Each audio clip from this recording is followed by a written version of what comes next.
Wheel of Time Spoilers podcast.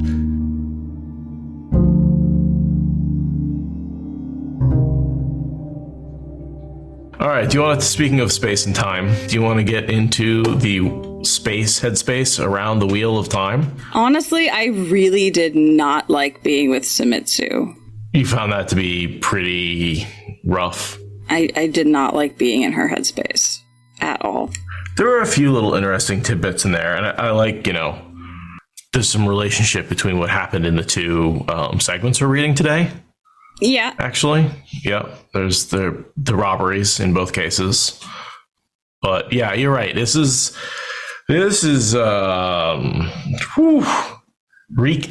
lot of recap going on, as well as a lot of description going on in these segments, where basically you're not making any forward headway because she's either summarizing up what's happened to them or what's happened to Rand, or she's talking about all the descriptions of Kyrian, which I think someone recently described as like a bunch of goth people grown up, but are still like, because everything's like stark and black and white with just a little flash of color underneath. Oh, I did see that description. And then they go wild and start partying and like have a blast, only when they all agree on it behind private doors, But out in public, they're all mopey and sad, dressed in black and white. Yeah, so I am ready to get into this space, but I'm not sure that I'm going to enjoy it. But the things I do for you people out in the audience, the things I do for you. The number of side characters we have to look up, you have no idea. It's so many. And none of this goes anywhere. Like, so much of the drama here doesn't pay off. Like, the seals, yes, but, the amount of detail we get about, how this woman feels about all the petty politics of the Aes Sedai, none of that pays off. Or does it? No. I mean, it's a light payoff. This kind of is the payoff of just, learning about relationships and depths and world building. As I like to say, we're taking a stroll through Robert Jordan's Wheel of Time and just looking around. We're just seeing some details. They don't necessarily mean anything. It just makes the world richer. And you can either be like, oh my God, this is boring. I want to get back to the actual action and see what's happening. Or you can be like, you know what? That's what the prologues are for. He's doing some world building here. He's putting down a lot of details on the page with some minor characters. There's a little bit going on, but you're seeing it through somebody else's eyes. And because you're seeing it through somebody else's eyes, it's a chance for him to describe the scene from somebody else's POV. And so that's what you're getting. It is, this is how somebody who's not one of our main characters sees what's going on around them. But it's very refreshing, and it's very much one of the strengths of his writing. I just happen to dislike the person whose head he puts us in. So it's fine, though. We get to be with Daddy Davram at first, and yes. That is definitely worth it. So we'll have to get into exactly why you don't like her POV. It might just be because I'm in a shitty mood today, honestly, but we'll get it. That is entirely possible. We'll get there. Yeah, I'm sure. I bet you have a deeper reason. Probably. I'm wearing the I'm nodding shirt, so I'm ready to go. The sky above Camelin was clear, the sun a pale golden ball near its noonday peak. It shed a brilliant light on the blanket of white covering the surrounding countryside, but gave no warmth. Still, the weather was warmer than Davram Bashir would have expected back home in Saldea, though he did not regret the marten fur lining his new cloak. Cold enough in any case for his breath to have frosted his thick mustaches, with more white than the years had put in them. Standing in ankle-deep snow among the leafless trees, on a rise perhaps a league north of Camelin, he held a long, golden-mounted looking glass to his eye, studying the activity on the lower ground about a mile south of him. Quick nosed his shoulder impatiently from behind, but he ignored the bay. Quick disliked standing still, but sometimes you had to, whatever you wanted. A sprawling camp was going up there among the scattered trees, astride the road to Tarvalin. Soldiers unloading supply wagons, digging latrines, erecting tents, and building lean-tos of brush and tree limbs, scattered in clumps of varying size. Each lord and lady keeping their own men close. They expected to be in place for some time. From the horse lines to the general extent of the camp, he estimated close to 5,000 men, give or take a few hundred. Fighting men, fletchers, farriers, armorers, laundresses, wagon drivers, and other camp followers, as good as double that, though, as usual, they were making their own camp on the fringes. Most of the camp followers spent more time staring towards the rise where Bashir stood than they did working. Here and there, a soldier paused in his labors to peer towards the higher ground too, but bannermen and squadsmen quickly drove them back to their work. The nobles and officers riding about the rising camp never so much as glanced north that Bashir saw. A fold of land hid them from the city, though he could see the silver-streaked gray walls from his rise. The city knew they were there, of course. They had announced themselves that morning with trumpets and banners in sight of the walls. Well out of bowshot, though. It's an army. It's an army. So this is the sort of the rebels going up against Elaine that have gathered and formed an alliance. They've gone up against the city, and then Bashir has gatewayed out to look at them, or he's just riding up from the outside for the first time. Where has Bashir been? Elaine expelled the Aiel and the Saldaeans from the city when she came back, so they just sort of parked their asses off to the side, outside of the city, kind of like, well, we don't know where else to go because Rand told us to be here and you told us to not be here, so we're just going to hang out on the edge of wherever here is, Camelin. And then this other army showed up and Bashir's like, well, I guess I should make a batch of popcorn because this just rolled up onto my doorstep, basically. And he gets into his reasoning for why he's not going to attack, just basically being like, we could ruin whatever Elaine's setting up because we're foreigners, and like it matters in Andor, apparently, I guess. That they, with a bit of the shrug, Days Damar, what are you going to do about it, right? But essentially, we can't attack because doing so would undercut Elaine and her goals, which would totally counteract the whole point of attacking these people who are living the siege on Camelin. Right, and it would go against what Rand wants, because Rand wants to support Elaine getting the throne, and even if it looks like she's about to lose the throne, adding their assistance wouldn't help. And that's a very weird calculus to the Aiel, who see things in much starker terms of survival and existential threat or bust. Like, they don't do this kind of nonsense. And really, like, the Borderlanders don't either, because they have to kill Trollocs all the time. Right, it's the same idea. Right, they're usually defending walls, not attacking them. Right. But yeah, what we're getting here is basically the layout of how siege warfare works, of which the important line, I think, is hunger and disease ended more sieges than swords or siege engines ever did. The only question was whether they brought down besieged or besieger first. Mm-hmm. That is a thing that, from my very vague understanding of warfare history, is extremely true.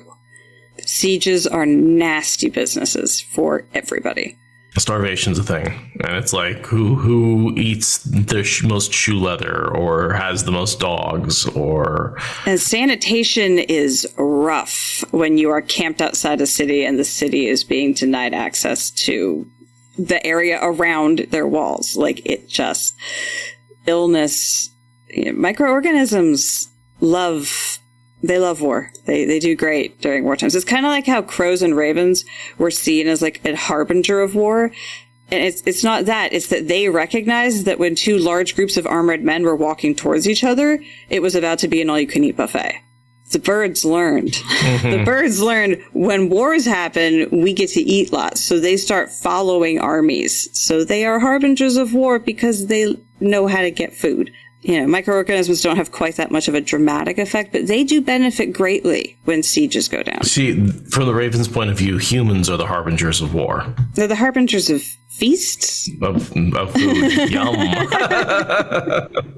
Which is true. Just look around the city, man. Those crows look at me and they're like, yo, you're going to feed me? No? All right, peace. Yeah. Yeah, urban wildlife and its disregard for the authority of humans is quite humbling. Yeah, it's like a cross between domesticated and wild, because it's this urban where they're used to people, but they're definitely not domesticated animals. They choose to live here. Not fully wild, but right? There's certain kinds of birds that they exist in profusions in the city that they never could in the wild. As a species, they have basically moved to the city. They exist in the wild, but not in flocks. Not like they do in cities, but in cities they can they do great. We change so much. Anyway, getting distracted.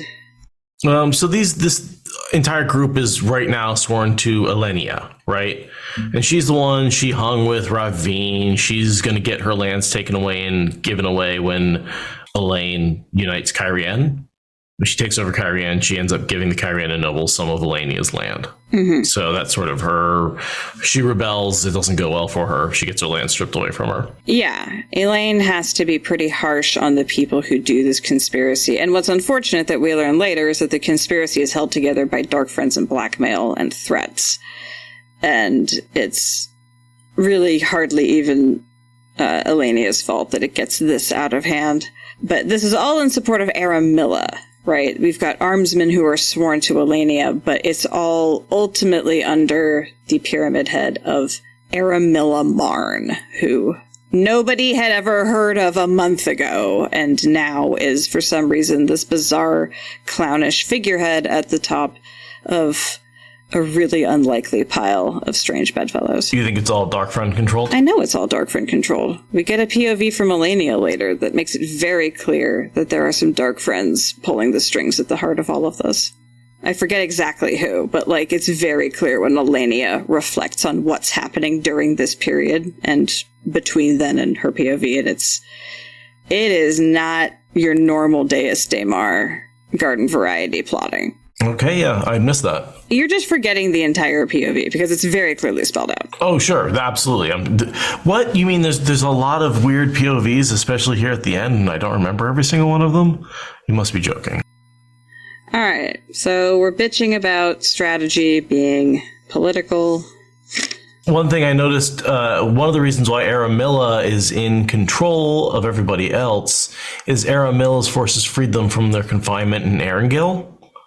And so that's why she has these people who are sworn to her who used to be wanting their own power.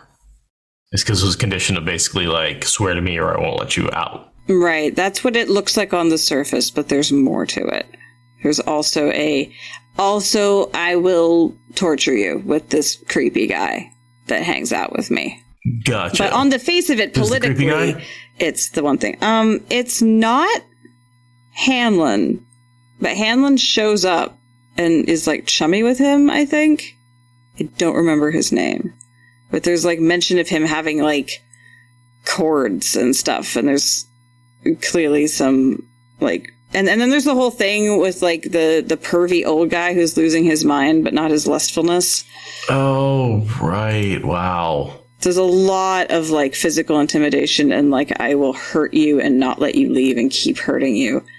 And so you'll be forced to sign papers that say that you're doing this out of gratitude, blah, blah, blah. The pervy old guy is Nason, I think. Yeah. Nain, Naean. Nain is a woman. Oh, Nason, yeah. I think, is the name of the pervy old dude. Because RJ likes his ridiculous N names almost as much as he likes his ridiculous S names. Lord Nasin, Nasin. Here we go. But yeah, that guy's just a pervy creep, and there's a weird threat that she's gonna have to marry him because Aramilla said so. If she doesn't, behave the way Aramilla wants, she's gonna marry her off to this guy. But there's this other guy who's more, their age and fully in control of his faculties, who's her creepy in the shadows torturer dude. Right, this is all Knife of Dreams stuff that I definitely, like I was saying, I do need to go back and refresh on that kind of stuff. It's about to become relevant, I guess. It is about to become relevant. So, where were we? The next thing that happens is the refugees try to come out, and we just kind of see how the blockade is going to work. These are not refugees. These are people who are trying to evacuate the city before the siege, but they left it too late, so they're getting banditized, and so then the city guard comes out to rescue them, but they don't get to leave. They have to go back into the city and leave a bunch of their stuff out on the road, and it just really sucks. And then Bashir notices that the skirmish doesn't even attract the attention of the camp he was just watching, and he's like, wow, such sloppy security. I could take advantage of that if I was here to do that, which I'm not. He kind of has that thought process about how he really wants to do something, but he can't, even though there's a strategic advantage right there. And he's allied with the Aiel. I like this little interaction. Bale, the really tall Aiel that we've seen over and over again, super tall, the tallest Aiel ever. Basically, the tallest person in this entire series, as far as I can tell. 8 feet tall. Ridiculous. Says, and then you've got Davram Bashir, who's like definitely noted for not being tall, something like that. Yeah. May you always find water and shade, Davram Bashir. And he turns and says, at the moment, I'd rather have dry feet and a warm fire. Which, like, in the waste never makes sense. I guess maybe at night. But, like, in their current environment, yeah, that kind of makes sense. A dry feet and a warm fire is, like, nice. And I just think it's funny that, of course, Bael's using, water and shade as just, like, a platitude, something that you say as a greeting. He doesn't think about what the words actually mean. Yeah, exactly. And then Bashir just casually, says something that could be construed as insulting, but fortunately Bale takes it as humor. And yeah, it's a very fun interaction. Because he says, the wetlands turned everything on their head. So that's a very appropriate response. Good on you. And gives him... It's a very good, bro kind of moment. Because they're freezing cold in the middle of snow, so water and shade, not exactly what anybody's looking for right now. Because even in the ways, even in the most miserable situation, dry feet are not going to be the problem. Having wet feet and needing to dry them out won't be the problem. Even if you're cold, it's going to be a dry cold. No. Right. So they go their separate ways. The Aiel head to their camp that's off to the east, and and Davram heads to the west, because they're all to the north of the city and the siege and all of that. But they peel off to the east and west, and we sort of hang out with him and his escort and how wary and badass they are. Yeah, Tumad, who he thinks he's destined for a higher rank if he lives long enough. Take one guess. Do you think he lives long enough? I feel like I remember him dying in the last battle. Before the last battle. Oh. When does he die? Does he die at Meridon? No. Earlier than Meridon? Uh-huh. Oh. No, I don't know. When does he die? When the Trolloc attacks the manor in Tyr. Oh, he's gonna die soon. Real soon. Yep. Well, good on you, RJ, making us like him right before he dies. Thanks. Yeah. Look, here's a character. I think he's taking some notes from Martin at this point. Mm-hmm. Those books have been out for a while. He starts to kill off some more characters for fun. Yeah, he's like, ooh, the audience likes it when you hurt them. I didn't realize that. So, and they get into a bit of discussion about the Borderlanders and how they all came looking for us when in reality they're looking for Rand. Right, but he knows, and they all know that Tenobia is definitely coming for them too. Oh yeah. Tenobia's willing to make a side trip to grab them and be very angry because Davram's been working pretty much independently based on I think she would be okay with this. I'm not Dragonsworn, but she would totally authorize me to do whatever Rand says if she was here. I'm not Dragonsworn. It's terrible. Nope. It's terrible. So she's not doing a very good job, or he's not doing a very good job of covering that up. So he's worried he's going to get caught and disciplined for basically betraying his country. Right. And he none of them know why the other rulers are out of the Borderlanders, but it can't be good. It can't be good. So he's like, you young men don't know excitement when it's crawling in your mustache, which is just amazing. I love it. So he rides back into camp and basically rides into the fact that Dira was assaulted and she got cut on her arm, but not badly. Yeah, the anthill is currently in turmoil from having been kicked. He comes into that moment of everything's boiling. And don't forget, this is Fael's mother and father, right? Sometimes I don't always make that connection that Davram Bashir and Dira it's basically Fael in two different bodies. yeah. This is Fael's parents. These are the two elements that make her. We get a lot of insight into their relationship and where Fael is coming from, both culturally and in terms of her family unit, from this whole interaction. Because, like, we see they have very intense love for each other. They're very fierce and they're very mellow compared to their peers. And all of that feels very relevant for trying to extend grace to seeing Fael only through Perrin's eyes, primarily. We're only just now starting to get to the POVs where we see her for herself. So this is all really important information about Fael. And one of the things that I hadn't realized until I was doing research is the reason this attack happens, and there's another attack on Dobrain in the next section. Those are people trying to steal the 3 remaining seals that are unbroken that Rand has. You didn't know that? I hadn't it's just a weird one of those things where you don't make that connection because there's so much detail that you get lost in the detail thinking like, well, why were they attacked? Right? It doesn't even cross my mind, Yeah, I knew that both of these attacks were for the seals, but I've never been able to keep track of the seals broadly. Well, at this point, Rand has had them and hid them for a while, the last 3 seals. All the other ones have been broken. The ones we discovered, back in Eye of the World, both of those were part of the first 3 that were broken. Then there was one more that they were carrying that was broken. But the other 3 have found their way. The only 3 unbroken ones have found their way into Rand's possession, and he is currently hiding them. They are, at some point, stolen by Mazrim Taim. How and why and when, I don't think we ever get an explanation for that. So is this part of that? That's my assumption, is that they're doing some sort of sting.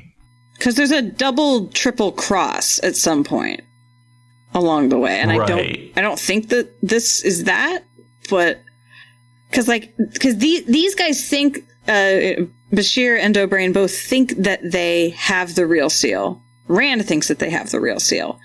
I think they must, and then it gets stolen.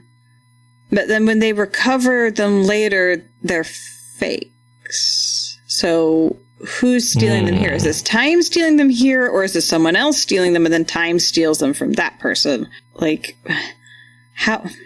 When did they come back into the picture? How did they come back into the picture?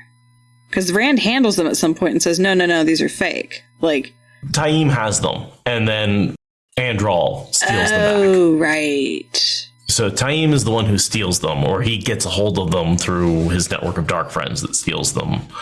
Is this a distraction so that evil Ashman can gateway in and steal the seals for real while all this hoopla is going on? Maybe. I don't know if we have any evidence for that. It's reminding me of how Rings of Power kind of ended a little bit. Okay, yeah, this is definitely the real seals being stolen. They are not fake seals yet.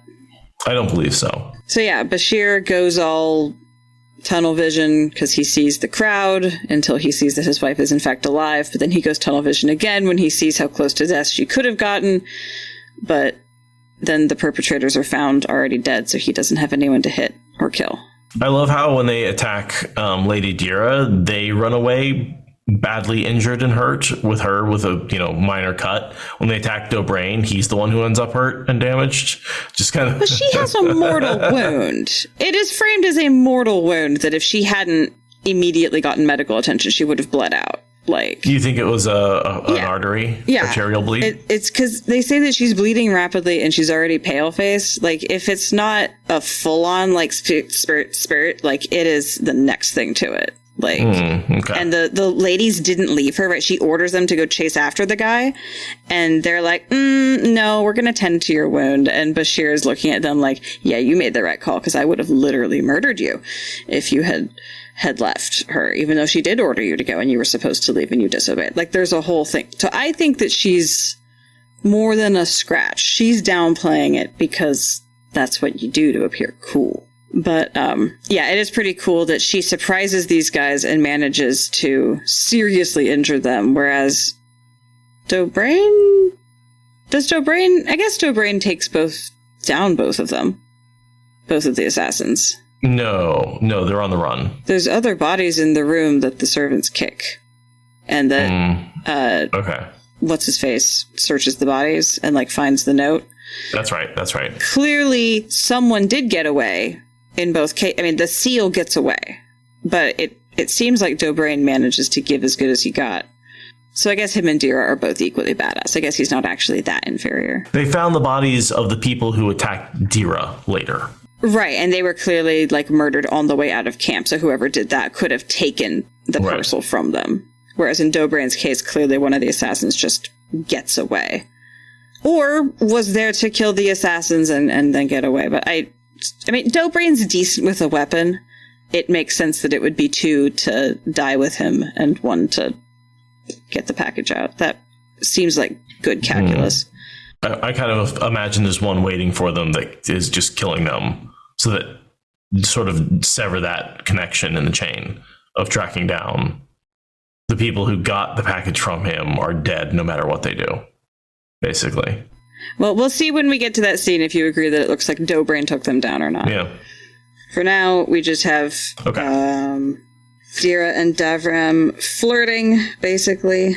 Some thought them odd for not yelling at each other. A whole culture built on domestic abuse. It's a beautiful thing. What diverse and rich world building. How multidimensional.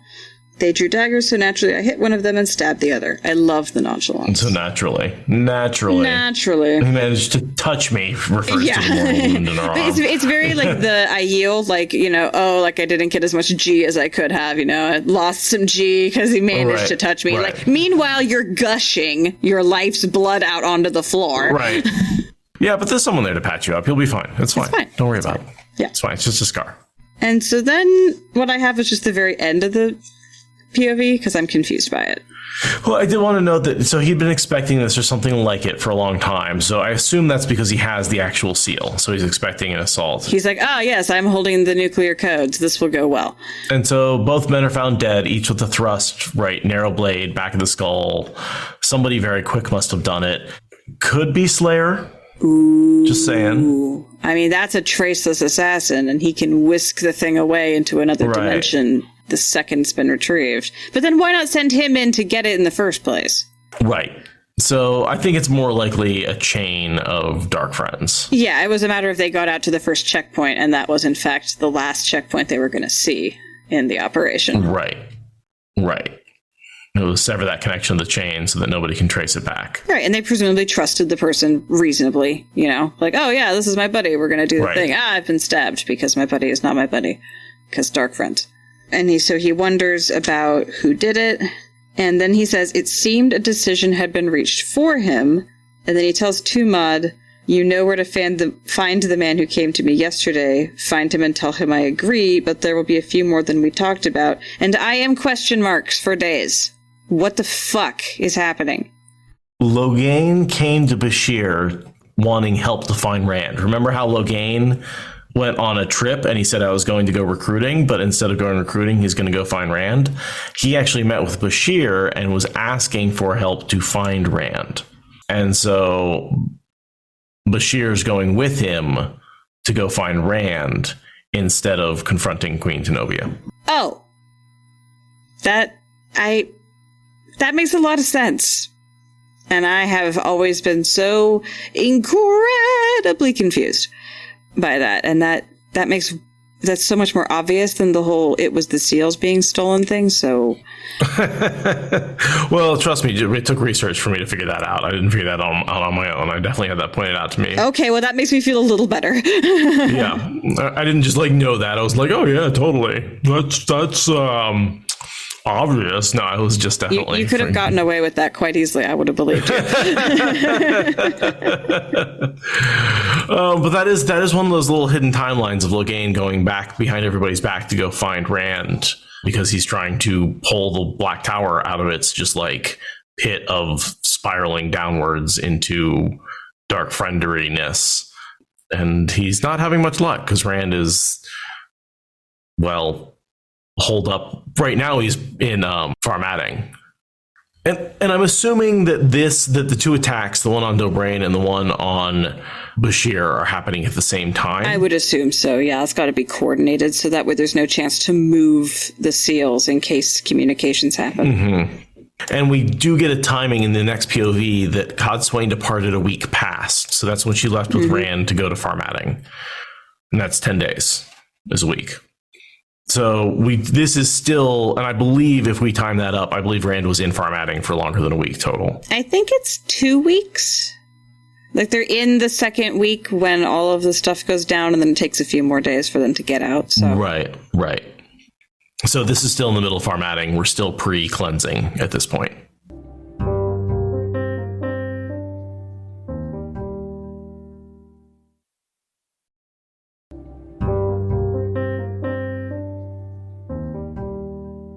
Samitsu is annoying. I don't like her. I did not like being in her head. But she's such a wonderful healer. Well, that's good, but I've heard lots of doctors are absolute pieces of shit to interact with as human beings. I've heard that's kind of typical, actually. One of the things I do like about Samitsu is sort of the description of the healing that she's able to do, where she's able to do a little bit or a lot, but isn't able to pick up on, isn't able to isolate injuries. Yeah. And I think that's a really cool description of like how you can be good at the old school healing, but still not be able to do the new school healing. Yeah, it's a fun peek inside the mechanics of how healing works, how it normally works versus how it works in this exceptionally talented person's case. That is fun. I mean, granted, we get to see healing a lot, but it's always from Nynaeve's perspective, and she's just such an exception that it's like, oh, here's a more standard how healing works sort of perspective. Although I think even the Forsaken would call it just battlefield medicine, basically, which is just like, just raw healing on whatever you can, all the wounds all at once, just as hard as you can without killing the person. Yeah, she's managed to stumble on some of the finer nuances that are obvious if you understand that this is only rudimentary battlefield medicine, but it's entirely by accident on her part. The light, feathery snow falling on the city of Kyrian dimmed the morning sunlight only a little, just muting the brightness. From the tall window in the Sun Palace, fitted with a casement of good glass panes against the cold, Samitsu could see clearly the wooden scaffolding erected around the ruined section of the palace, broken cubes of dark stone still littered with rubble and stepped towers that stopped abruptly short of equaling the rest of the palace's towers. One, the Tower of the Risen Sun, was simply no longer there. Several of the city's fabled topless towers loomed through the drifting white flakes, enormous square spires with huge buttresses, much larger by far than any in the palace despite its location on the highest hill in a city of hills. They were wrapped in their own scaffolds and still not completely rebuilt 20 years after the Aiel had burned them. Another 20 might see them done. There were no workmen clambering along the planks or on any of the scaffolding, of course. Not in this weather. She found herself wishing the snow could give her a respite, too. I'll cut it there, because these are long-ass paragraphs. They really so much description, and you don't need paragraph breaks when you're just doing a panoramic shot around a city, so... So this is, right after that, we get the quote that Codswain left her in charge when she left a week past. So that's our timeline establishment shot. We get a recap about Steward of Kyrian, Steward of Tyr. Of course, we know who they are. Yeah, and it's just it's recap, but done in this very snarky tone. And it's like, oh, this boy is nothing but trouble, and he's ruined this and ruined that. But we're getting our recap through that telling, and it's just such a small-minded, petty, nonsense way to view everything that's happening that I find it very frustrating. But it is effective. It is different than being in the head of our main cast. Well, and all the rumors are from like back in Lord of Chaos, because really no time has passed since the end of Lord of Chaos. It's been like a month or two, and at the rate rumor flies, people are still hearing about the events of Dumai's Wells and Rand getting carted off. Like, it's, even though to us it feels like ancient history, that's still like the level of rumor people are getting. It's like, oh, did you hear this thing that happened? Rand just got kidnapped, and like there was this big fight at Dumai's Wells, and he was, kidnapped and on his way to Tarvalin. And so there's that, again, kind of recapping, but at the same time, it's like, dude, you're recapping like 3 books ago. But I mean, it's been years. You need to be reminded. Right. They talk about the Aiel out west, which we know are the Shido. even though that makes them afraid of Right, because she's being racist as well as every other terrible thing. Right. Young Althor is so much more useful when he's gone, so she can use him as propaganda. It's great. It's wonderful. And there's this whole, the whole thing with the Kyrian about how they think of the Four Gators as being just as alien as the Aiel. It's just... Kyrian. You know, the pores. Yes, the pores who have the audacity to have fun and wear colors. How uncivilized of them to have culture and to express it through multiple media. How uncivilized. And so Sashelle shows up, who's a Red Aja, Aes Sedai, sworn to Rand. Was she one of the ones that Varen compelled? And she's also one of the ones who was stilled and then restored. Yes. I thought, were those three compelled by Varen? You know, now that you say that, I do not know. She certainly wasn't going to compel them while they were stilled. Does she interview them after they've been restored? I have no idea. Let me do a quick look. Ooh, it seems like they swear fealty to Rand the same time they're healed. Like, Dahmer Flynn heals them and they swear fealty both in the same chapter. Okay, so Varen actually probably didn't do that. Unless she did bring herself to compel them. That's what I'm thinking. At the very end, she made herself do it. Like, we don't know. We only see her in, like, the first middle third of her process. But she never... I don't think she would. I think she would assume that they're non-players in the game. Yeah, I think this is just long after everybody else is sworn, and so there's just like, oh, well, that's what we do when we get healed, is we swear. Also, like, can you imagine just how miraculous that would be that he gave the power back? She does seem like her heart and her mind are fully sworn to the dragon. It's not some forced oath because that's what had to be done. It's like she was in the worst hell she could imagine, and then salvation came, and now it's the end of the world, and he needs her, so I guess I'm swearing to the dragon. That's funny. I thought she was compelled, but I think you're right. She was just trauma compelled. So yeah, she has been talking to Samitsu this whole time. We're kind of breaking into her thoughts and then being brought back to the conversation that was midway through happening when the POV picks up. And we get that Samitsu has bells in her hair, just like Narishma, who I did vote for today in the Grinwell Cup, because the bells are pretty cool. He's got the pretty boy with the eyeliner, sure. and then the bells. And I did use our account to vote for Mongedian, though. Yeah, I keep going to vote, and I keep going, oh, no, I guess we've already voted. Yeah, I don't trust you to have our best interests at heart. To pick that. You think I can't pick out the hottest? I did vote Bail Domon for you, because obviously... Thank you. Yeah, there's a couple where it's like, well, I know what you would pick, but I don't trust you to remember to pick up Twitter that day. I don't trust you to have the same fervent attention to the critical nuances of the Grinwell Cup. The Grinwell Cup is extremely important. It is the only sport that I care about. So how much money do you have down? Wait, there's a betting pool? No. I guess I wasn't invited to that group text. There's no betting pool. Unless you want to start one. I mean, honestly... No, the Grinwell Cup is great fun. Get distracted by bells.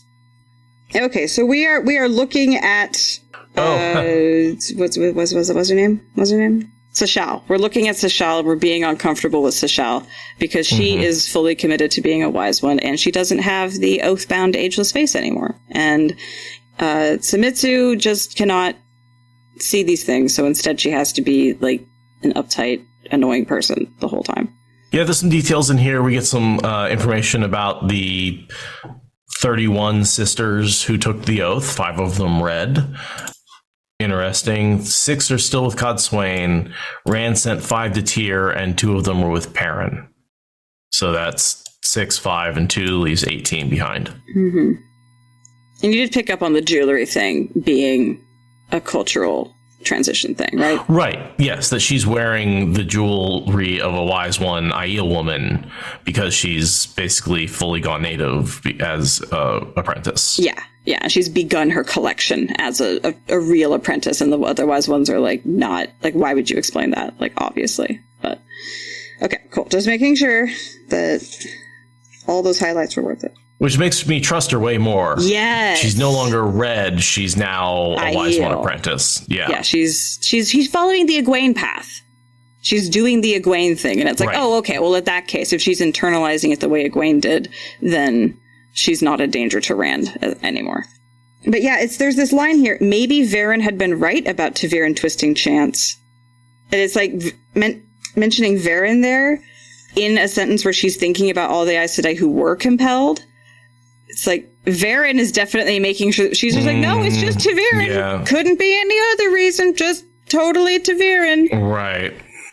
Right. She's at least covering her bases, whether or not she's compelling everybody to think that. Yeah, whether or not, because she did compel the vast majority of them, even if she left a few undone.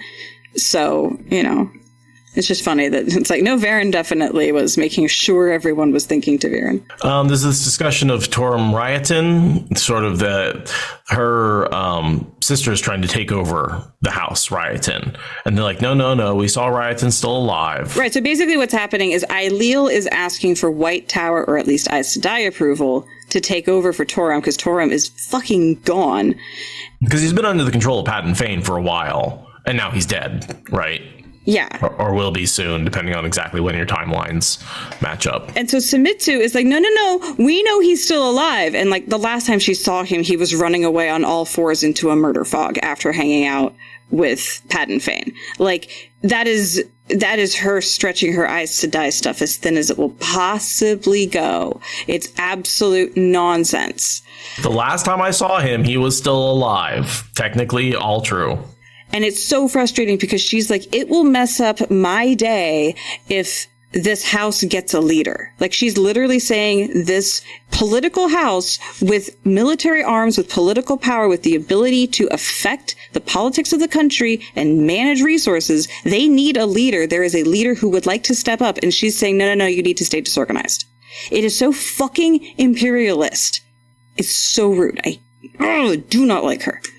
And like Sashelle even says, like, upheaval is coming whether or not you allow this woman to have an iota of power. Like, your attempts to keep a lid on this are as ridiculous as Henry Kissinger trying to bomb his way into fixing all the problems of the freaking East Asian countries. Like, it's nonsense. She's just playing whack-a-mole.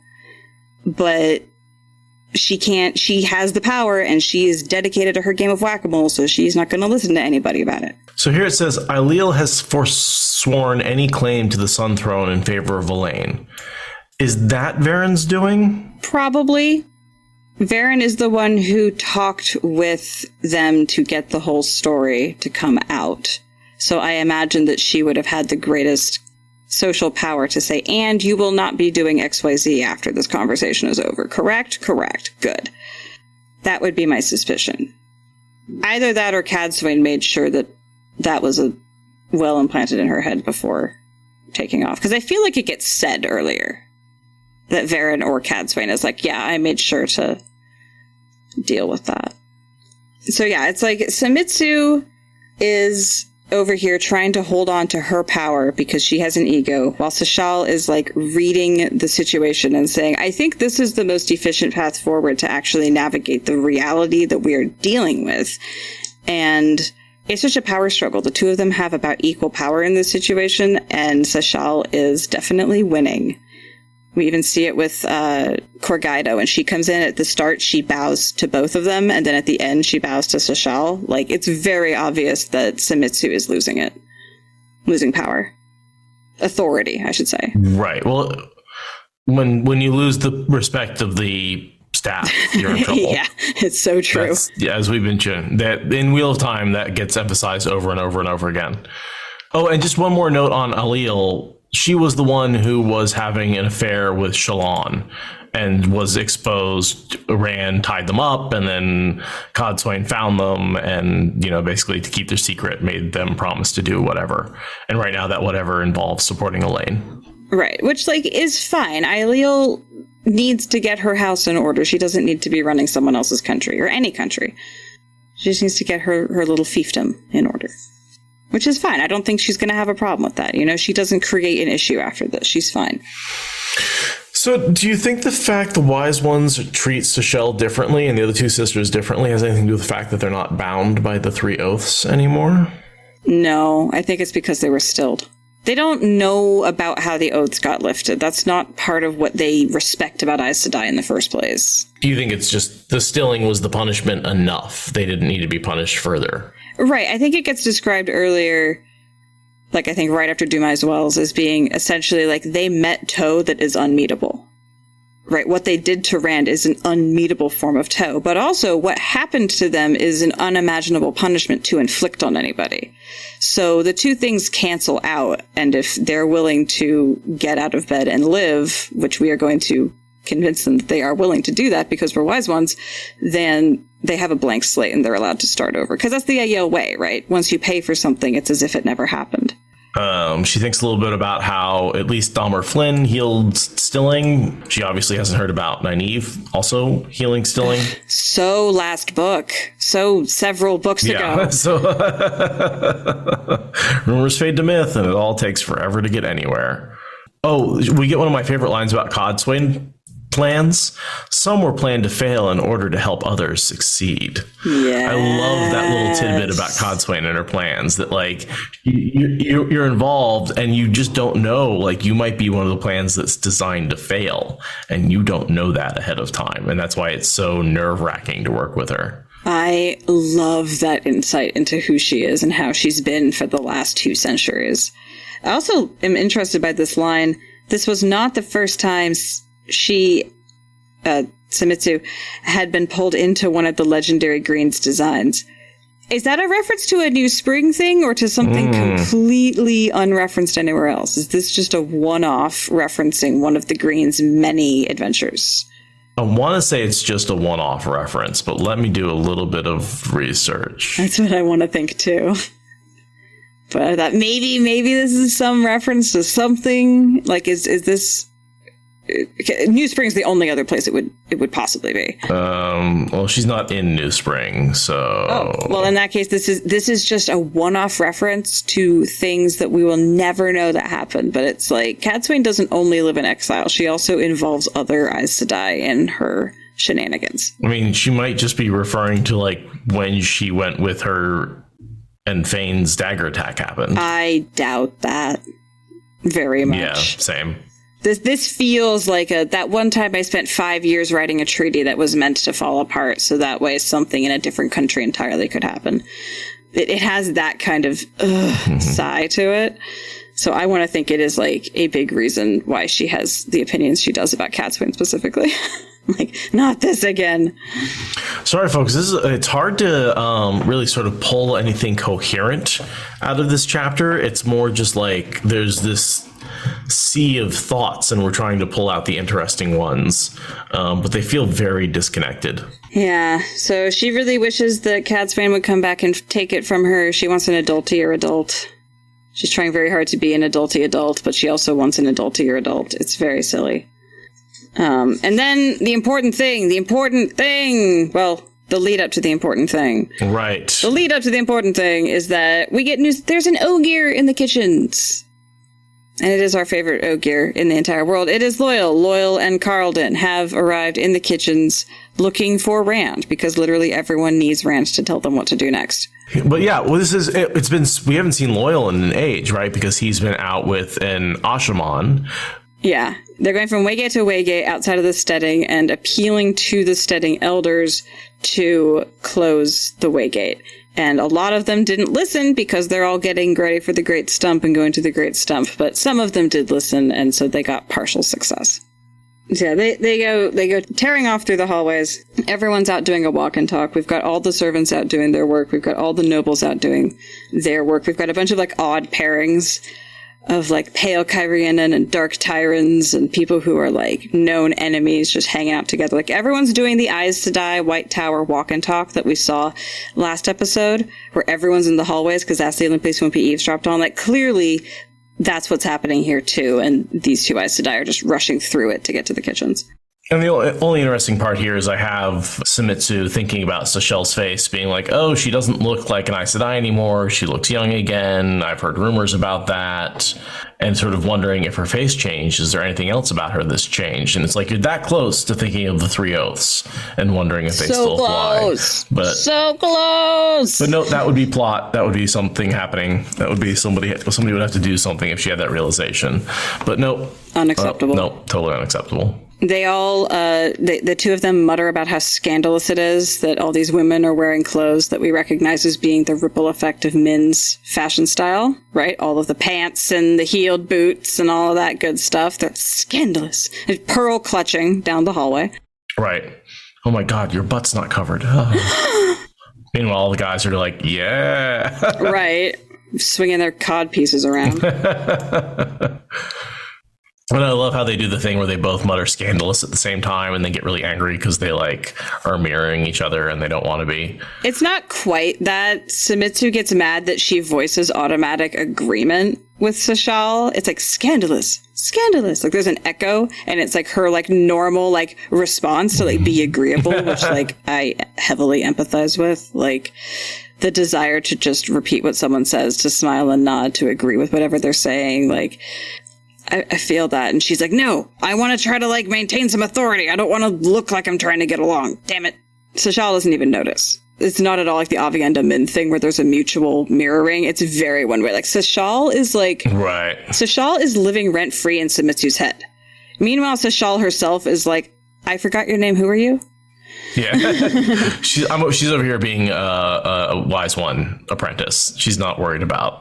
She's not worried about what Samitsu thinks of her. She's focused on the actual situation. That's why I'm mad at Samitsu, is because Samitsu is so focused on like, well, this lady wasn't nice to me and this lady doesn't respect me. And it's like, bitch, the world is ending. Could you please manage something other than how people think of you?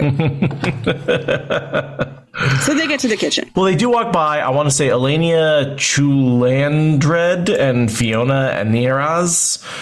Those two ladies, do you remember the ladies that pinned Matt in the corner? And there were three of them with their big skirts. Pinned like Rand way back in the corner. day. And one of them ends up with Borghese now. Fucking, what's her name? Lamgwin and Brianna. Or Brienne. So these are the other two? Mm-hmm. These are the other two. Okay, Brienne is off having a good life with Lamgwin on the run with Morghese. And these two are here. And this is the only other mention we get of them, but I wanted to, it's like, that's where we know these two ladies Nice from. Catch. Nice Easter egg. Nice. They only appear twice in the stories. Because we know Bertome and Wyramon, like we know about them already. They're the excellent choice, RJ. Very nice. Yeah. And I was wondering if they were conspiring here to like kill Elaine with that poison needle. Remember the one that Brigitte finds in the seat?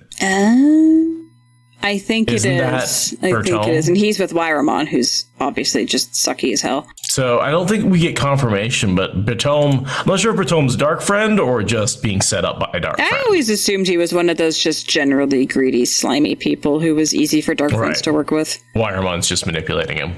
Yeah. / being manipulated by him, because I do think Wyramon is quite stupid. I mean, for one of his own peers, I imagine there's a little mutual manipulation going on, and not in the way you're thinking right now, you dirty pervs. So the next I have them walking in on Loyal, who is pretending to be Master Ladar, and that lasts all of like a page and a half before he gets called out, because he's like a young Ogier with square shapes in his pockets and in his bags. It's so obvious who he is, but he's under a pseudonym. They both are, and he's telling stories about his travels in an effort to get information about Rand. And did you catch Carlton's pseudonym Underhill? and the reference that is? Yeah, Mr. Underhill, Mr. Baggins. Mr. Baggins? That's Frodo's pseudonym in Lord of the Rings. Right. Mm-hmm. Yeah, definitely Mr. Underhill is a good Andoran name, because Andor is the Shire.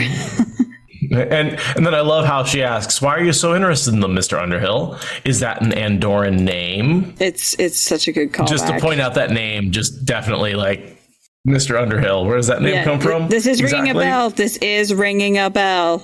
Right. Ding-a-ding-a-ling-a-ling-a-ling. Yeah, no, totally. That's fun, because we've had the 9 Rings in, which we all know that was a reference to. So it's fun to have another one here a little bit later on. Also the Misty Mountains and the Mountains of Doom, because for real, Jordan, for real. Well, yes. I love how there's the maid that's like, you can tell an Ashaman by looking at them, as she's looking straight at an Ashaman. Like, it's just totally missing it. That's fun. Jordan does love to prove his characters wrong. He always loves to cut right to they'll never invade. Cut to them invading.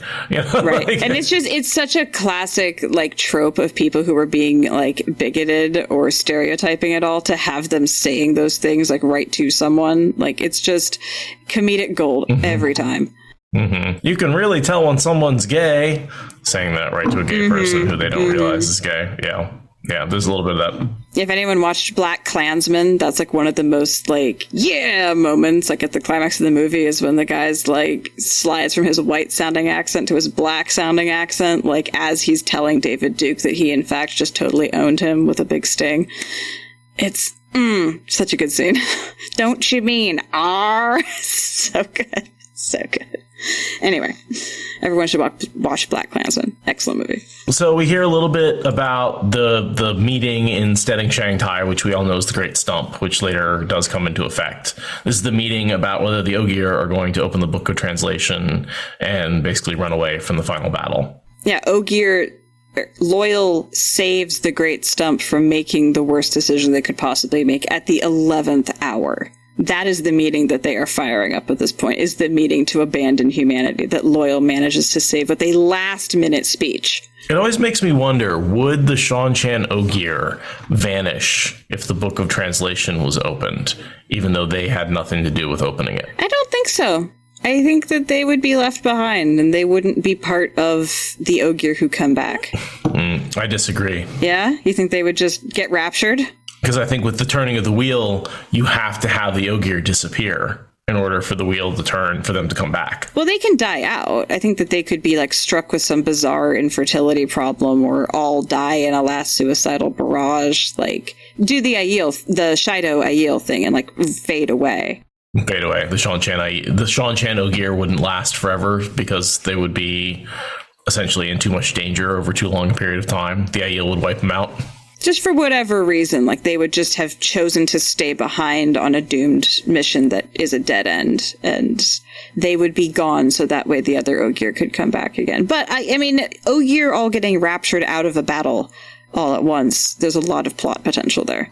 There's a little bit. That would be kind of fun to be like, oh, these Ogier gardeners are destroying us. Quick, you have to open the Book of Translation now. And then, like, at the peak of battle, the Ogier gardeners on the Shan side disappear, and that provides a victory for the light.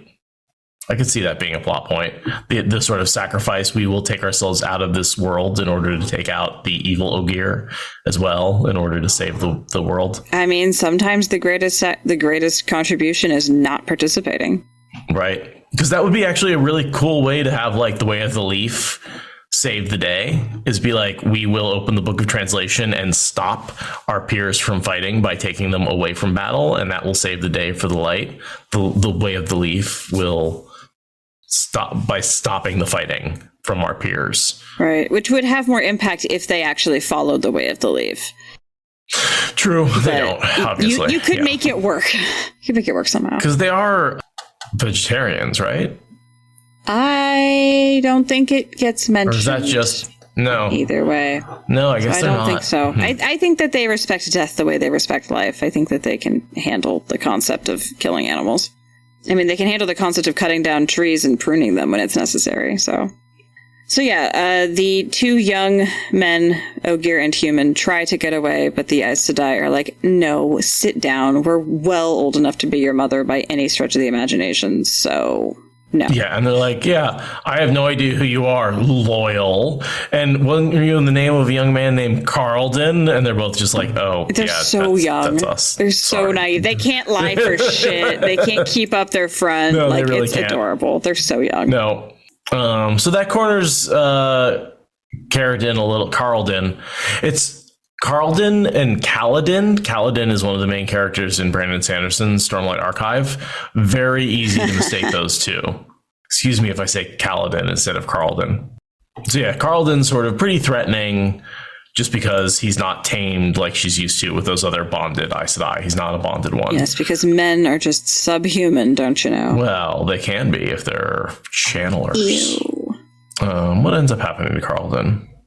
He becomes a full Ashaman in Knife of Dreams, and he bonds Beldine as her order. Good for them.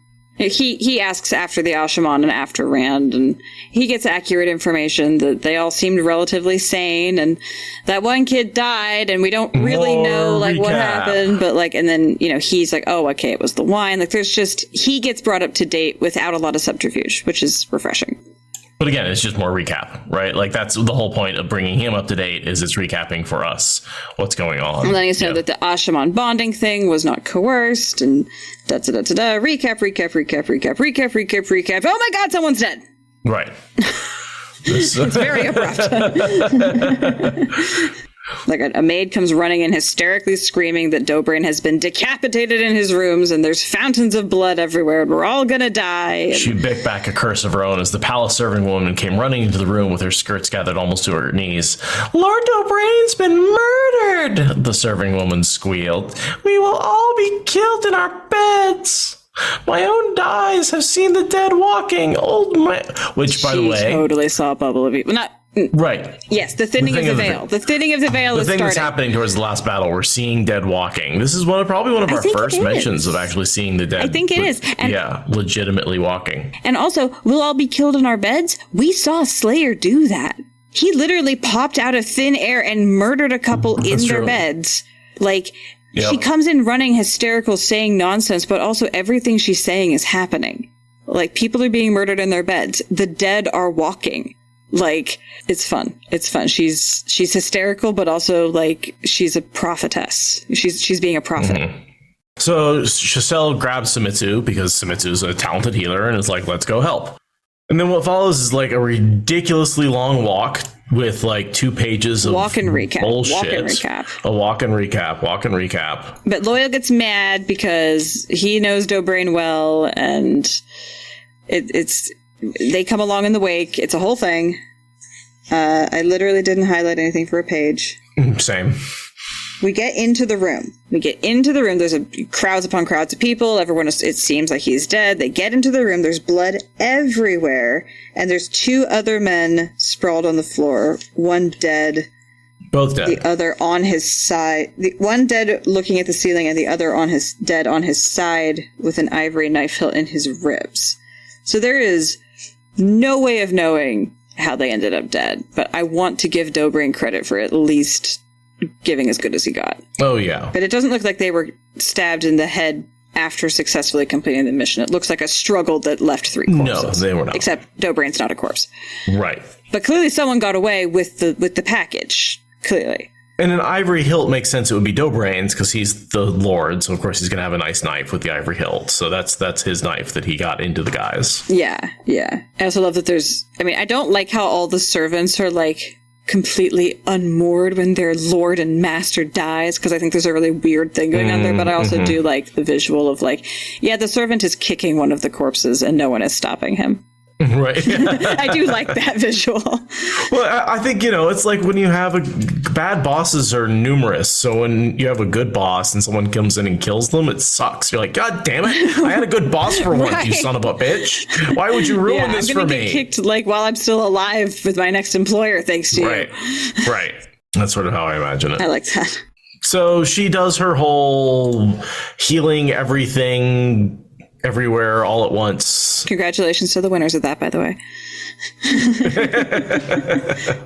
They did win quite a bit of awards yesterday.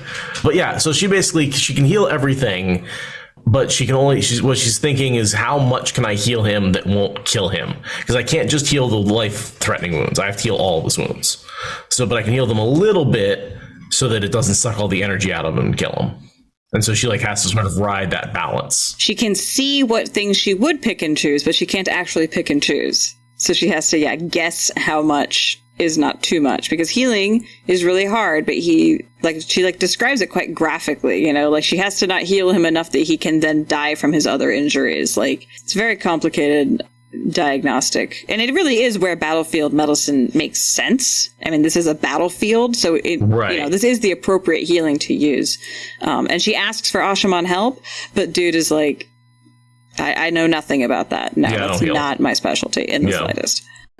Which I like that there's no real gender difference between healing. It's just like some people are good at it and some people aren't. And that's, doesn't matter with whether you're a man or woman. Samitsu happens to be the most talented female healer, which makes her one of the most talented healers. Right. If her and Dahmer Flynn could collaborate on this, that would be a different story. But she's working with someone who doesn't care about that. And they did collaborate on Rand's wound in his side. That's why he survived the attack by Padden Fane. Right, which is why her mind's going to him. She did an initial healing, which probably drove it back quite a bit. It didn't stop it, but it kept him alive long enough that Flynn was able to put a barrier around the wound in his side. Right, and she doesn't have him here this time, so she has to do it all on her own, and she manages to thread that needle because Dobrain is very plot important and gets just that little bit of Tavir and sprinkle dust on the situation that allows him to survive. The strongest healing would kill him before his wounds finished closing, while the weakest would revive him long enough to drown in his own blood. She had to choose somewhere in the middle and hope she was right. And then it works. It works. And then she's like, now why did anyone want to kill you? Now that you aren't dying. Now why? That's the question. She turns him over to herbal medicine. It's cool. Right. And I like that she gets the cheering and everyone's yelling her name. And she's like, very gratifying. Yes, that's quite nice. I like it when people cheer my name. Again, she's so petty. She's so small-minded. I'm so there is so much more going on here than your need for recognition. Do not like being in her head. But even Codswain talks about how you really have to praise her, that she's not good. You can't talk harshly to her. You have to make sure that she's super well praised to do a good job. She very much has to be yeah. And she's such a well-written character for as annoying as she is and as little time as we get in her head. Jordan writes her as a very specific personality, and woo boy, does she stick to that. I'm really glad you reminded me of that, because I was really wondering why Jordan had her being so like that. But you're right. We got Cadswain's read of her before. So we need to have some follow-up on Cadswain giving us that perspective. And this is because, of course, Cadswain, for all of her flaws, is a good reader of characters. So this is what it said on the tin, according to Cadswain. So I appreciate you pointing that out. I have more appreciation for being stuck in her head for this POV. So they get the note off of the bodies, which reads, at my command, the bearers of this to remove certain items, which they will know from my apartments and take them out of the Sun Palace. Make them private of my rooms, give them whatever aid they require, and keep silent on this matter. In the name of the Dragon Reborn and on pain of his displeasure, Dobrain. Which seems unlikely for someone who then stabs him. Confusion. Yes. Clearly forged, right? So Network of Dark Friends, again, probably Taim, I think, is the only one with the gateways to pull this off in multiple places at once. This is part of how Taim makes his play to become Forsaken. A chosen, sorry. But this is part of how he does it. Forsaken from the light. This is part of it. So no one else would do this. This has to all be a coordinated Titan thing. So Logain basically figures it out a beat late on going to get help. And so are you assuming that somebody escaped and stole the seal? Yes, I'm assuming that there was a third person, because the other team we saw was at least 3 people. There was probably 4 people. Okay. But I am suspecting that at least one person was able to get away from this situation with the seal.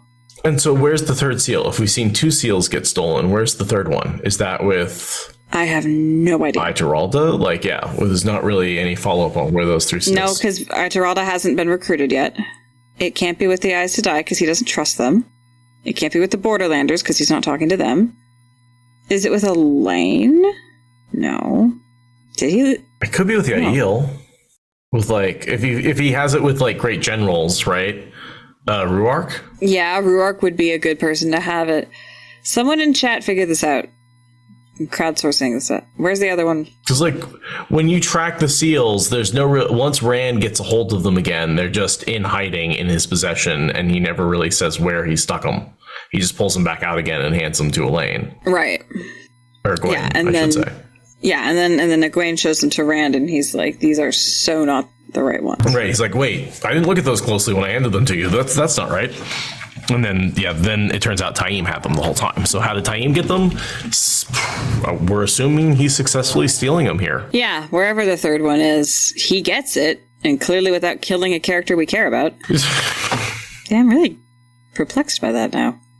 But she doesn't figure out what that is. We know what that is, but she attempts to interrogate the two young men about what it is, and they are both clearly lying, even though they don't tell her what it is. And I don't know that she ever figures it out, because it's completely irrelevant if she ever figures it out. So in bursts one of the other Aes Sedai who's who's become one of the apprentices. This is the only mention of her again. This is Rosaria Medrano.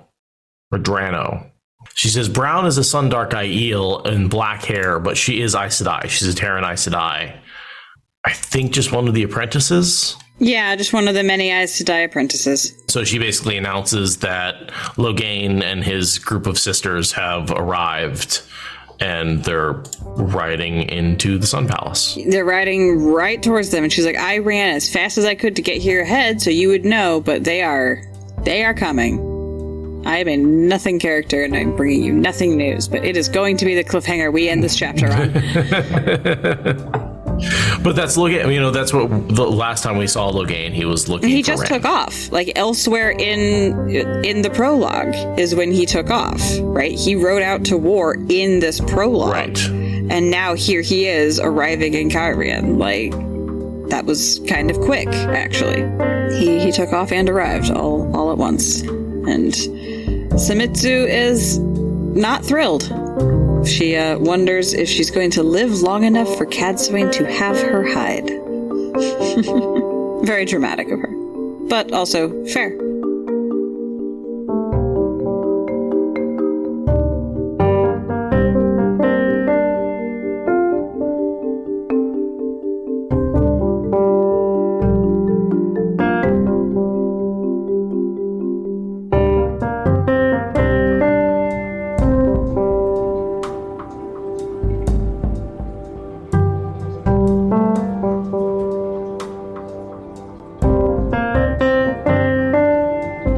And so then we get into the chapter 1 where we actually have, and we'll go back and start the cleansing of the source. So we'll be doing Winter's Heart sections before the next chapter.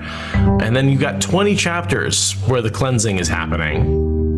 Yeah. And then we can catch back up with this. Yeah. So yeah, everyone, if you are doing your audiobook reads ahead of what chapters we're going to do, we're going to be covering Rand's POV at the top of next episode. That is a kind of long POV. It's almost like a mini chapter. After that, it's going to be much smaller sections. But yeah, we are getting started with the cleansing and with chapter 1 next week. So make sure to tune in for that. Should be chaotic, and you know how much we like chaos on this podcast. And yeah, so we'll get back with Logain in Crossroads of Twilight, chapter 24, which again, that's after those 20 chapters of the cleansing from a different POV.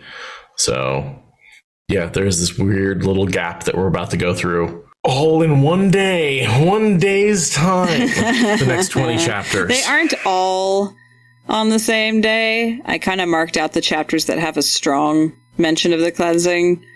You assume they're happening linearly, but I wouldn't be surprised if there's some time hopping nonsense, because we had a lot of time hopping just in this prologue. There's some time hopping, yeah. That might continue through the book. That's true. But all the time hopping was before the cleansing. So this was all stuff that was happening during Winter's Heart. Yeah. Yeah, I'm looking forward to this. I'm looking forward to seeing the cleansing in a more narratively coherent light, hopefully. At least in a more chronologically logical light. Chronologically logical. Chronological. Again, I like internal consistency. I like words to mean what they say they mean. Right. But yeah, this has been nice. I really do like that we're readdressing the timeline a little bit here, and I like the way we're doing it, because again, all these 20 chapters are basically taking place over one day, And so to sort of jump back and forth between the cleansing POV and then what's going on in the rest of the world is much more interesting and much more feels like how this book should have been edited together. We'll ignore the fact that a lot of it probably should have been edited out. But in a lot of ways, I do think Winter's Heart and Crossroads of Twilight are essentially one book. Yeah. That got split up and then a lot of padding got put in to make them work as two books. Yeah. So we are bringing our creative impulses to bear on this artistic decision. And we hope that you will enjoy it as much as we are going to enjoy recording it.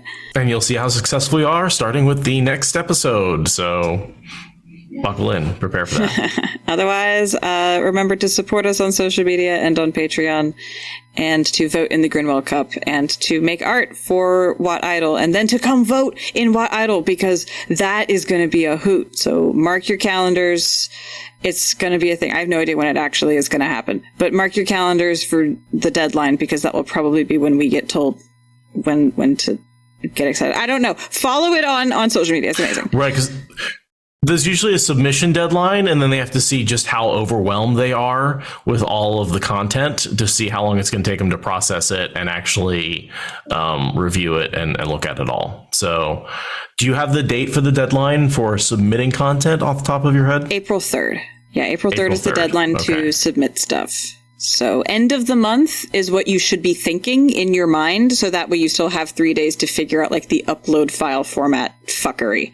But basically you have 2 weeks. Sometimes there's an extension. There has been in the past. I would not depend on that. I wouldn't depend on that because they've gotten way too many submissions and they might tighten those rules up a little bit. I think they said they had 69 submissions last year. Nice. And they're up to like 4 right now. So I'm looking out to all you guys. Make some art.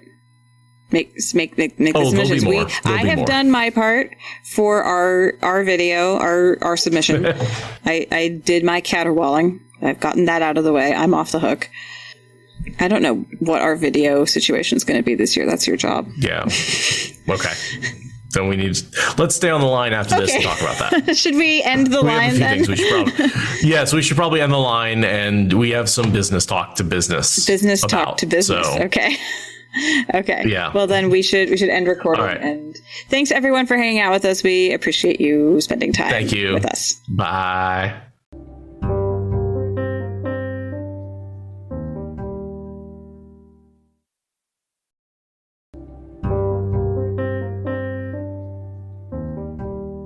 If we're gonna, I have no idea if we're gonna stay on daylight savings time forever or not. I hope we don't, because it's a stupid plan. We should stay on standard time forever, like reasonable people. Okay, so why the difference?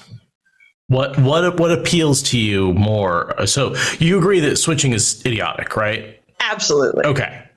So we don't want to switch between standard time and DST. I think everybody can agree on that. But how do you pick a time, right? Do you pick the standard or do you pick the fucky thing? So, okay, but why? Why do you have a preference? Because it's standard to more than the US. Quite simply. Oh, I should probably record my shit too. There, now I'm recording. When has that ever stopped the US before, such as, metric? I hate that too. I'm also still angry about July and August while we're on the subject. Oh, please clarify. The person who decided that you should just stick 2 extra months in the middle of the goddamn year should be stabbed. Fortunately, that person was stabbed, so I'm at least vindicated. But it's bullshit. The number, name, number. It's bullshit. Shit, you have any idea how many times I have confused myself? Because September is actually the 9th month and October is actually the 10th month. Like, I'm sorry, I believe words mean things, but like, what the fuck, dude? Shoving your name in the middle of summer just because math? Like, figure out a better way. That's all I'm saying. Then you agree with me we should have 13 months. Hell yes. 13 awesome. 28ths with 129 on leap year. Well, actually, 13 28ths is 364. So every year you always have one extra day. So you'd either have to attach that to one of the months or just have a day that was sort of like New Year's Day that wasn't attached to any particular month. And then on a leap year, that would have to be 2 years or 2 days. Yeah, like I'm fine. Like let the math wizards figure it out, but don't tell me that 7 month is actually the 9th month. Do not do that to me. And if you do, I will be happy that you were stabbed to death in the Senate. But they made us take Latin in high school so we could learn all those prefixes so that we would know without having to actually count the months exactly what month it was of the year, right? I just want internal consistency in my rule set. That's all I want.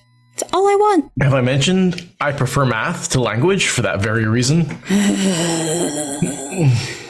Though I must say, I really enjoy linguists telling me about history.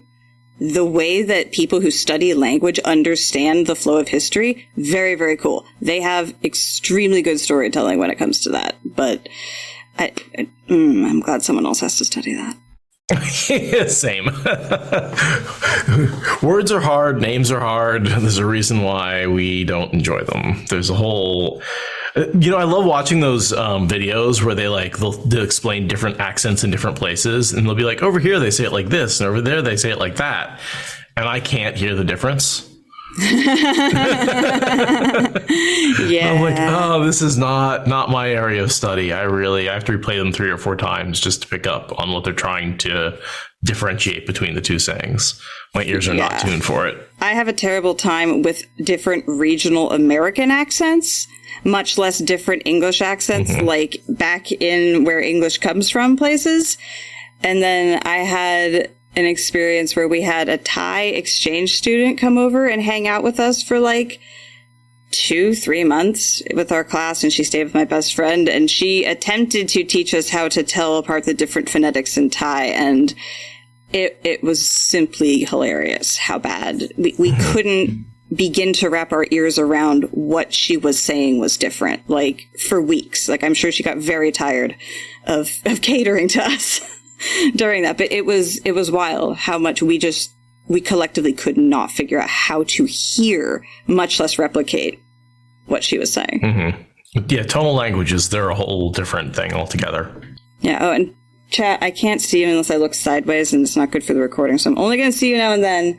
And Gatorbait says that September used to be the 7th month because New Year's was in March, and honestly, that feels so much more right to me. Mm-hmm.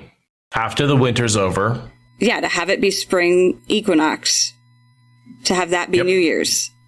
Yep. That makes so much more sense. And then March is the first year. April is the second. May is the third.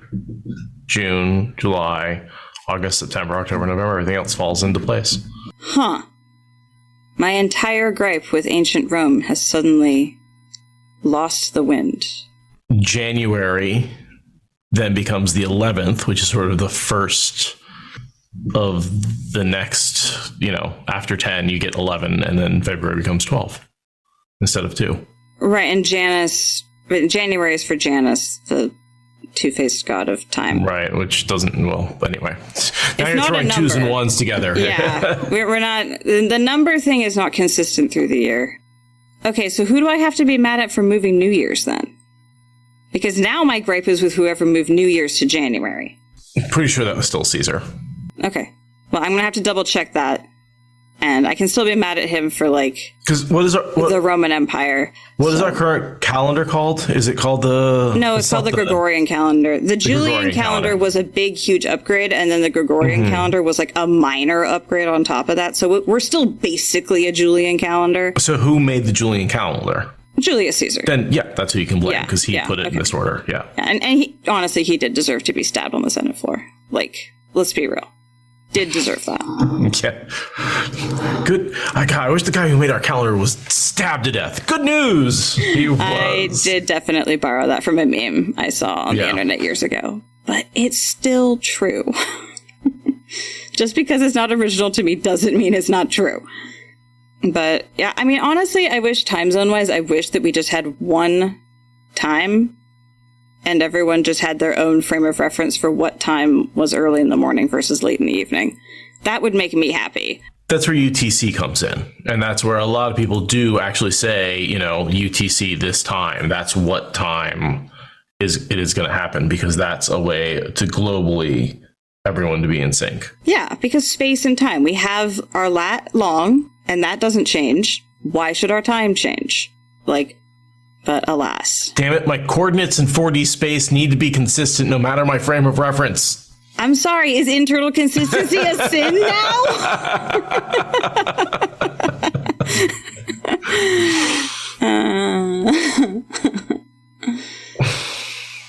Yeah. Jesus.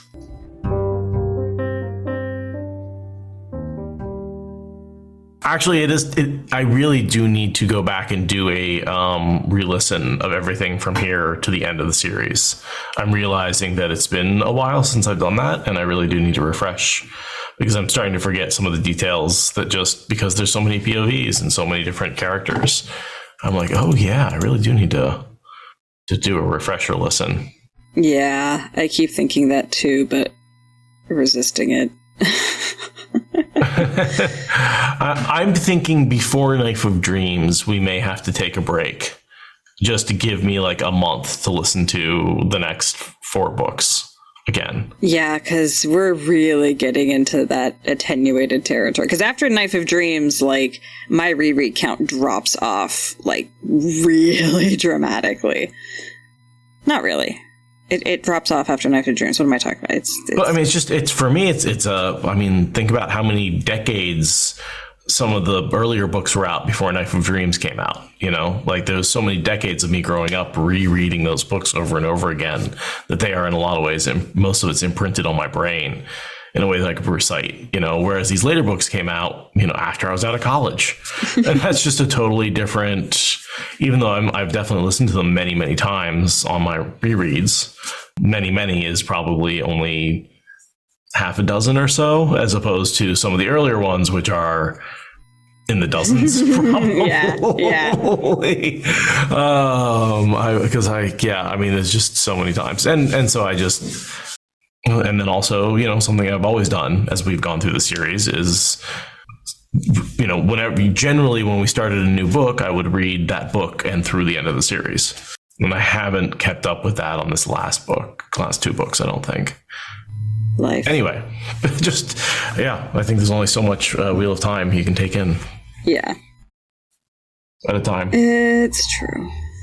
But anyway, I'm ready to go back. I think after the show, the show really, I stopped doing my rereads after the show came out. It's amazing how much it did sour me on the whole series. Yeah, I definitely burned out on processing Wheel of Time, not because I was mad about the show, but I was burned out on doing it. And there was so much, right? Yeah, that's sort of more what I was feeling. Is it was just so much Wheel of Time. It was everywhere in my life, and I was like, I just need to desaturate a little bit. And I still feel like that because I enjoy consuming Wheel of Time content creator content, and there's so much more of it out there than I can possibly consume. So I am full up with how much I can consume because I'm packing as much in as I possibly can. I don't have room for the books. Right. All my friends are in there instead. Right. That is the other thing. Yeah, I'm constantly I'm listening to Tarvalon After Dark. I'm watching, Dusty Wheel. I'm watching Nate Bliss on YouTube. Checking out new content every time a new podcast comes out. I'm listening to, a new episode or two just to see how it is. It's like, you're right. It's too much. It almost becomes so much where you're just like, my entire life is dedicated to this thing, and it's still not enough time to consume all the content. Yeah. It's I just discovered The Lights Work last week. And how am I supposed to not listen to this? But where am I going to find the time to listen to this? Mm-hmm. It's ridiculous. I'm willing to keep up with What in Color. I love Gus and Allie, but I just have to listen to bits and pieces of their podcast. It's obnoxious. So I don't know where I'm going to find the time to actually enjoy the thing that brought us all together in the first place. At this point, I'm enjoying all of everyone else too much. And then there are other books out there too. I'm on a bit of a sci-fi kick lately, which I've been really enjoying. I impulsively bought the audiobook for Priory of the Orange Tree last night because someone was making an impassioned plea for why more people won't read this book. And I'm like, I can do a new fantasy. I can do this. This is going to be good for me. So I now have that. I need to listen to it. So again, it's like, I don't know where Wheel of Time's going to manage to take a number that I'll ever get to. Because I can't speed them up. That would be inappropriate. Ugh. Thank you for listening to the Wheel of Time Spoilers podcast. Rate us in the Apple Podcast app or support us on Patreon. Is that good enough?